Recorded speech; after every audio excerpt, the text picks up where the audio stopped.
Ahmedabad airport ಬಳಿ ವಿಮಾನ ಪತನಗೊಂಡಿದೆ. Take off ಆಗುವ ವೇಳೆ ವಿಮಾನ ಪತನಗೊಂಡಿದೆ. ತಾಂತ್ರಿಕ ದೋಷದ ಹಿನ್ನೆಲೆಯಲ್ಲಿ ವಿಮಾನ ಪತನಗೊಂಡಿದೆ ಅನ್ನೋದು ಈಗ ಪ್ರಾಥಮಿಕವಾಗಿ ಸಿಗ್ತಾ ಇರುವಂತಹ ಮಾಹಿತಿ.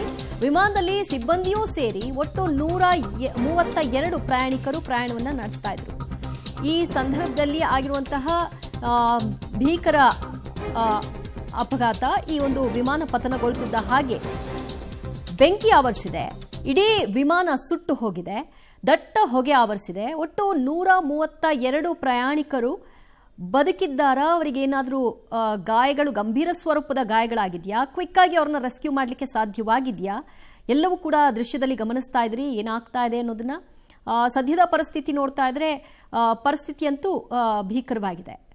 132 ಮಂದಿ ಉಳಿಯುವಂತಹ ಚಾನ್ಸಸ್ನ ಬಗ್ಗೆ ಈಗಷ್ಟೇ ಏನು ಹೇಳಲಿಕ್ಕೆ ಸಾಧ್ಯವಾಗದಂತಹ ಪರಿಸ್ಥಿತಿಯಲ್ಲಿ ಕಾಣಿಸ್ತಾ ಇದೆ. ಯಾಕಂದರೆ ಇಡೀ ವಿಮಾನವೇ ಸುಟ್ಟು ಹೋಗಿದೆ.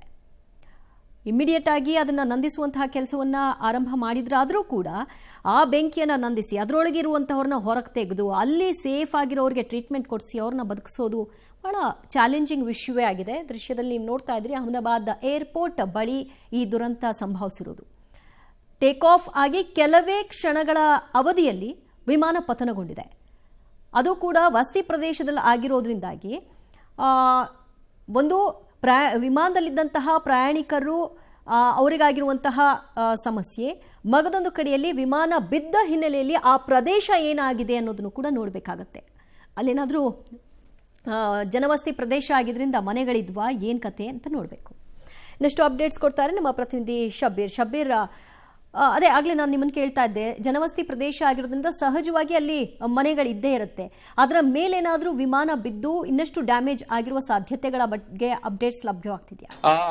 ದಿವ್ಯಾ, ನೋಡಿ, ಈ ದೃಶ್ಯಗಳನ್ನ ಗಮನಿಸ್ತಾ ಹೋದ್ರೆ ಇಡೀ ಪ್ರದೇಶ ಬೆಂಕಿಯಿಂದ ಆವೃತ್ತಾಗಿರುವಂತದ್ದು, ದಟ್ಟವಾದಂತ ಹೊಗೆ ತುಂಬಿಕೊಂಡಿದೆ. ಹೀಗಾಗಿ ಸ್ಥಳದಲ್ಲಿ ಯಾವ ರೀತಿಯಾದಂತಹ ಪರಿಸ್ಥಿತಿ ಇದೆ ಅನ್ನುವಂಥದ್ದನ್ನ ಇನ್ನೂ ಕೂಡ ನಿರ್ದಿಷ್ಟವಾಗಿ ಹೇಳಲಿಕ್ಕೆ ಸಾಧ್ಯ ಆಗ್ತಾ ಇಲ್ಲ. ಯಾಕೆಂದ್ರೆ ಬಹಳ ದೊಡ್ಡ ಡ್ಯಾಮೇಜ್ ಆಗಿರುವಂತದ್ದು ಮೇಲ್ನೋಟಕ್ಕೆ ಬಹಳ ಸ್ಪಷ್ಟವಾಗಿ ಕಾಣಿಸ್ತಾ ಇದೆ. ನೋಡಿ, ಇದೊಂದು ಪ್ಯಾಸೆಂಜರ್ ವಿಮಾನ ಆಗಿರುವಂತದ್ದು. ಟೇಕ್ ಆಫ್ ಆದ ಕೆಲವೇ ಕ್ಷಣಗಳಲ್ಲಿ ಈ ಒಂದು ಫ್ಲೈಟ್ ಕ್ರಾಶ್ ಆಗಿರುವಂತದ್ದು, ಪತನ ಆಗಿರುವಂತದ್ದು.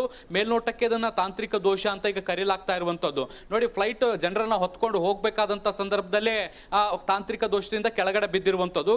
ಏರ್ಪೋರ್ಟ್ ನ ಹೊರಭಾಗದಲ್ಲಿರುವಂತಹ ಜನವಸತಿ ಪ್ರದೇಶದ ಮೇಲೆ ಈ ಒಂದು ಕ್ರಾಶ್ ಆಗಿರುವಂತದ್ದು. ಸೊ ಹೀಗಾಗಿ ಸಹಜವಾಗಿ ಸಾಮಾನ್ಯ ಜನರಿಗೂ ಕೂಡ ಮತ್ತೆ ಅಲ್ಲಿರುವಂತಹ ಕಟ್ಟಡಗಳಿಗೂ ಕೂಡ ಬಹಳಷ್ಟು ಹಾನಿಯಾಗಿರುವಂತಹ ಸಾಧ್ಯತೆಗಳಿದಾವೆ. ವಿಮಾನದಲ್ಲಿ ಸಿಬ್ಬಂದಿಗಳು ಸೇರಿ ಒಟ್ಟು 132 ಪ್ರಯಾಣಿಕರು ಇದ್ರು ಅನ್ನುವಂಥದ್ದು ಕೂಡ ಗೊತ್ತಾಗ್ತಾ ಇದೆ.